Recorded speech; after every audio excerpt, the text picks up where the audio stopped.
Sussex kept alive their hopes of reaching the semi-finals of this season's Clydesdale Bank 40 competition after they ended Somerset's 100% record in a high-scoring, rain-affected match at Horsham. The match didn't start until 4:45 and then was reduced to 20 overs per side, which possibly persuaded Michael Yardy to field first after winning the toss. He then watched the Somerset openers go berserk. Craig Kieswetter was at his very best from the off. It didn't matter who bowled the ball or where they put it. The result was often the same, as the ball flew high over the ropes. He had been dropped on one, and he was making full use of his let-off with some scorching shots off the middle of his meaty bat. Somerset have been awesome in all forms of one-day cricket this summer, and so the loss of overs didn't really affect them. Marcus Trescothick is in cracking form right now. He's hit 2 massive scores in the Championship this month, and he's also been pretty good in the one-day game too. The sixes were coming thick and fast as these two brought up the 100 in only the 8th over. The partnership was ended on 102 to the last ball of that 8th over. Kieswetter threw the kitchen sink at a delivery from Luke Wright and was eventually caught off a huge skyer by Yardy for 45.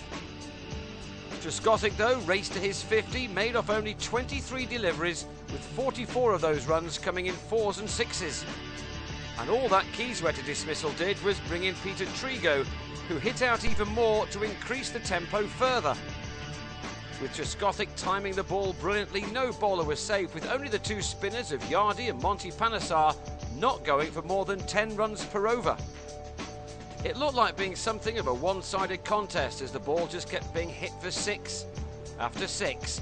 By the time Somerset had entered the 12th over, they'd already dispatched the ball into the crowd 9 times, and there had been a hatful of 4s too.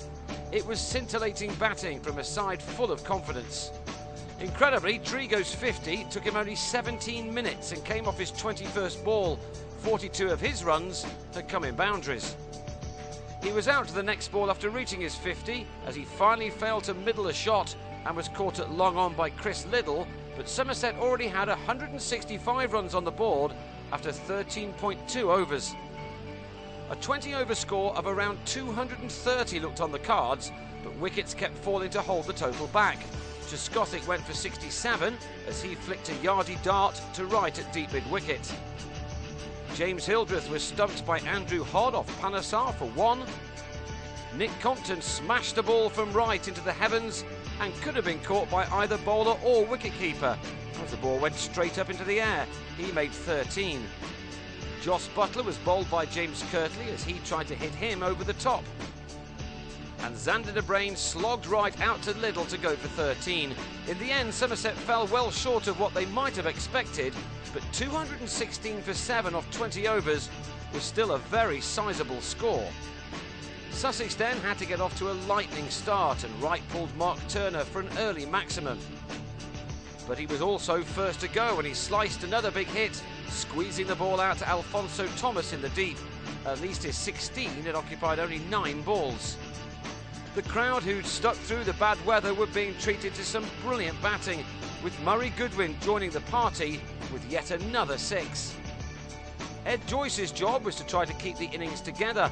The weather was threatening again, and so there was a good chance that Duckworth Lewis might come into play later, and keeping wickets in hand was also important therefore. However, Sussex kept losing them as Murray Carter appeared to be turning the game well and truly Somerset's way. Goodwin dragged him to mid-wicket and was out for 13.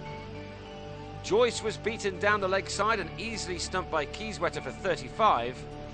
And Chris Nash then fell to Trigo as he tried to pull him to leg and missed. That left Sussex on 86 for 4 after 8 overs, still needing 131 off the final 12. It looked all over.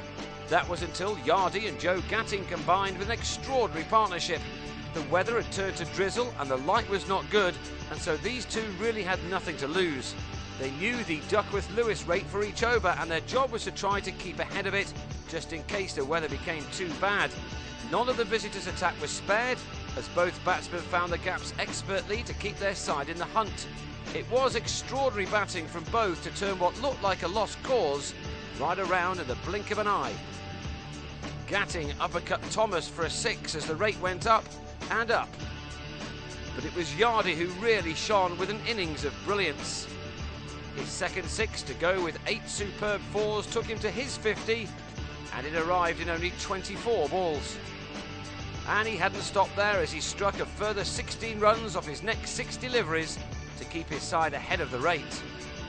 Things could have been different had Kieswetter not missed a stumping chance off Kartik's quicker ball. Another wicket would have altered the Duckworth-Lewis score. And that became relevant at the end of the 15th over. Yardy and Gatting had smashed 91 in 7 overs to take their side onto 177 for 4, 40 needed in 5 overs when the rain became too heavy to continue. That gave Sussex victory by 17 runs, some margin given their position just half an hour before.